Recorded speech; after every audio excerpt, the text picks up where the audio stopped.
Hello guys, কেমন আছো তোমরা সবাই? আশা করি খুব ভালো আছো। তো আজকে আবার চলে এসেছি আমার কাকিকে নিয়ে তোমাদের সাথে দেখা করতে। তার কারণ আজকে হচ্ছে সেই দিন যেদিনকে আমরা যাচ্ছি হচ্ছে গাড়ির শোরুমে।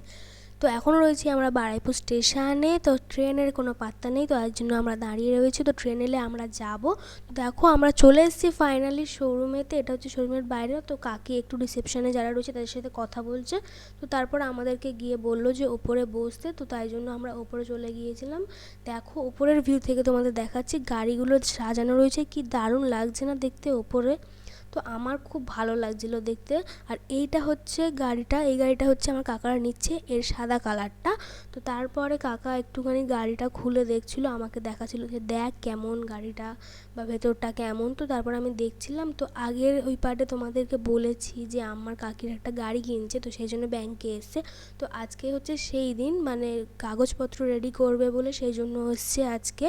তো তাই জন্য আমি আমার কাকির সাথে এসেছি, বললাম যে চলো আমি যাই তোমাদের সাথে। তো এখন গাড়ি ডেলিভারি দেবে না, ডেলিভারি দেওয়ার দেরি আছে। তো আগে এসে কাকিরা বুক করে গিয়েছে। তো এখন হচ্ছে কাগজপত্র রেডি করবে। আর কাকিরা হচ্ছে কিনা ইএমআই নিচ্ছে গাড়িটা, তো সেই জন্য একটা ক্যাশ ডাউন পেমেন্ট করার আছে, তো সেইটা ডাউন পেমেন্ট করবে। তো তারপরে এসে গিয়েছিল, মানে যার থেকে গাড়িটা নিচ্ছে, তো সে চলে এসেছিলো এখানে। তো প্রথমে আমাদেরকে ছোটো ছোটো দুটো জলের বোতল দিয়ে দিয়েছিলো। আমার খুব পছন্দ হয়েছিলো জলের বোতলটা। তো এখানে কাকারা কথা বলছে কাগজপত্র নিয়ে, ব্যাপার নিয়ে। তো সব রকম অনেক তো নিয়ম থাকে, তো সেই জন্যে সেই সব নিয়ে কথা বলছে। তো তারপরে দেখো এখানে আমাদের জন্য কফি নিয়ে এসছে, আমরা কফি খাবো এখন। তো তারপরে কাকারা, মানে প্রথমে আমরা জল খেয়ে নিয়েছি, তারপরে হচ্ছে কিনা এখানে কফি দিয়ে যাবে। কাকা দেখো এখানে কফি খাচ্ছে, তো তারপরে আমিও খাবো। তো তারপর ফাইনালি কাকি টাকাটা দিয়ে দিল। দেওয়ার পরে আমরা নিচে নেমে চলে যাচ্ছিলাম বাড়ির দিকে। তো চলো তোমাদের সাথে পরে দেখা হবে, টাটা।